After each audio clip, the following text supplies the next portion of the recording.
This comes from BigBooty_TD. Which team is the most likely candidate for a serious step back this season in the SEC?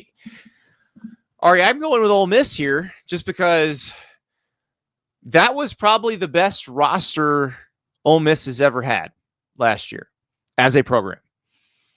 And even though they're our number 2 transfer portal class this year, they lost a lot of talent last year. There's a lot of Ole Miss dudes at the combine.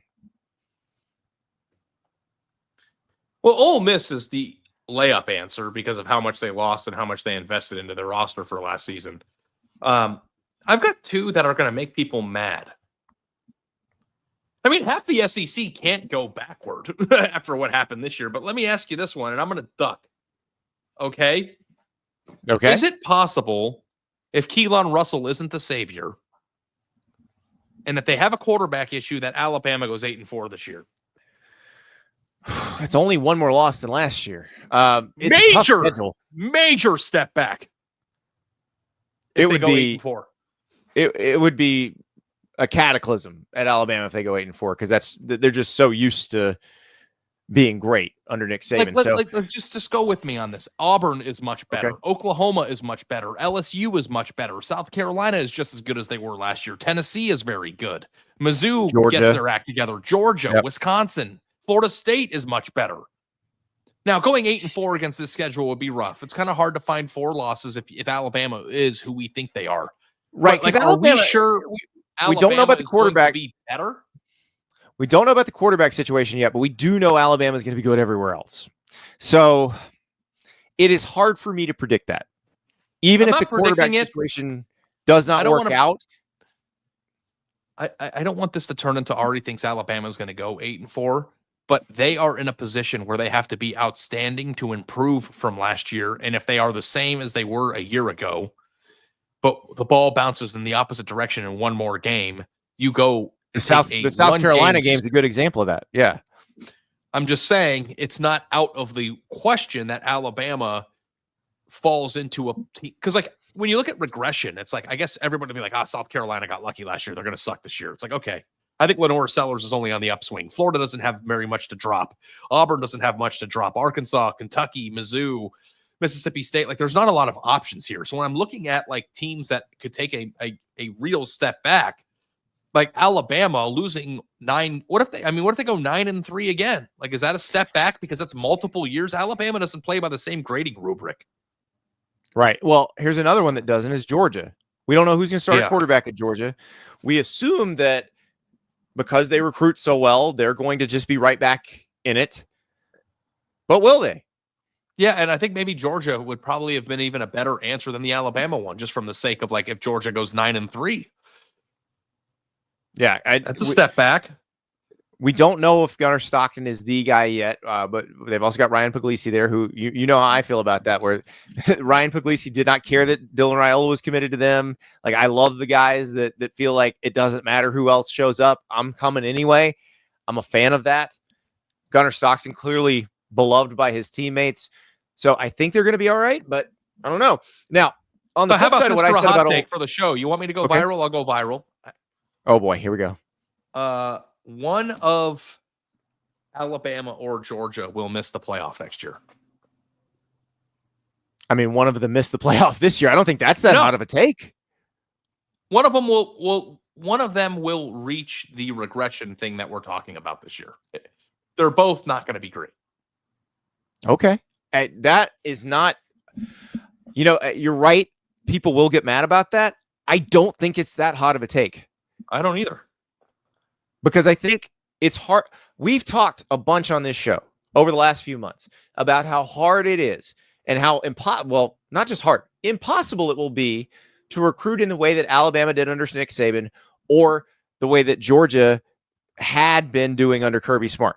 It's just not possible in this era to stack talent in that way. So it wouldn't shock me at all if one of those two teams did regress. But I think you're right. I think it would be a shock to most people who are not paying as close attention, who are probably going to be like, well, no, Alabama and Georgia are always good. What do you mean one of them is not going to be really good? They're not. So it's going to be fascinating to watch because I think you're right. And we always assume that when somebody's riding as high as they were, you feel like that's going to last forever, but it just doesn't. It doesn't. Yeah. Now, I will go the flip side of the Ole Miss one because you and I were at the Georgia game last year and we saw that drive that Austin Simmons got thrown in for. Yep. It just may be that Austin Simmons is that dude and Ole Miss doesn't drop a bit. Like, yeah, it's not the quarterback possible. with them. The quarterback scares me at Bama and Georgia. The quarterback doesn't scare me at Ole Miss. It's everybody else they lost. Yeah, I what I worry about with Ole Miss is regressing back to 2 years ago where Lane Kiffin said, we just weren't good enough on the line of scrimmage when we played Georgia.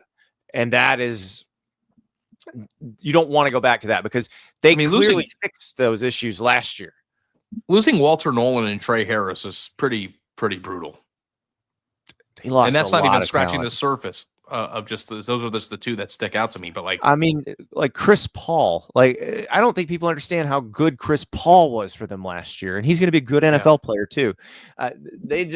They lost a lot of talent, and it's hard to replace that, especially if you're not at a place like Alabama, Georgia, Ohio State, where they have just brought in top 5 class after top 5 class. So now look, we've ranked on 3 has ranked Ole Miss's class number 2 among all the transfer portal classes. So it may be that Lane Kiffin just reloaded again, but we shall see. We shall see. I'll tell you how to bring home the W. The ultimate tailgate package is how you bring home the W, and that is from Whataburger. It's the burger box. It is perfect for every occasion. It comes with 10 single or double burgers with or without cheese, and then you pick the sauces and all the fixings, which you can customize. So I'm hoping you get some spicy ketchup with that. I would recommend grilled jalapenos. That is, if I am when I have been in a Whataburger in the past, possibly at 2:30 in the morning, the grilled jalapenos have called to me. They will call to you as well. But you can keep it basic or you can go wild. It will be a slam dunk either way.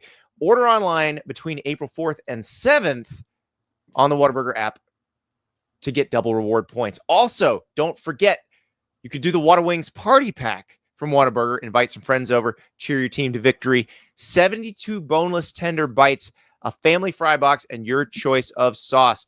Honey, barbecue, sweet, spicy, buffalo, you name it. And remember, order online April 4th through the 7th and get double reward points. So bring home the W with Whataburger.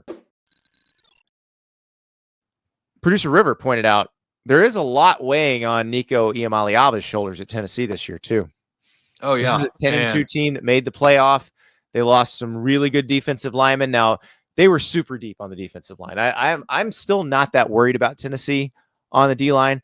Offensive line, we'll see because they are replacing some really good players there.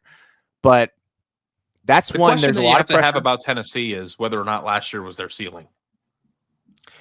I don't think it was, but I think they're going to have to get more out of Nico than they got out of him last year. Well, they don't have receivers that are proven yet. Now, no, it's a 5-star. Mikey Matthews and Chris Brazzell. Mikey Matthews has got. I mean, I think you could even make the case that he has more on his shoulders than Nico, right, River? Yeah. Well, Boo Carter also don't discount him as a two-way player because I wrote this in my spring practice intel column last week. It sounds like Boo Carter is going to get legit snaps on offense, like not Travis Hunter type playing the full game on offense and the full game on defense, but they feel like he can actually help them as a slot receiver, and I think you're going to see him a little bit on offense. I call my wife Boo. Yeah, he hits harder than she does, maybe slightly. Huh. She's a powerhouse. Not a very big person, but when she's mad, it's pretty uncomfortable for everyone. She is a powerhouse when she is angry. That is true.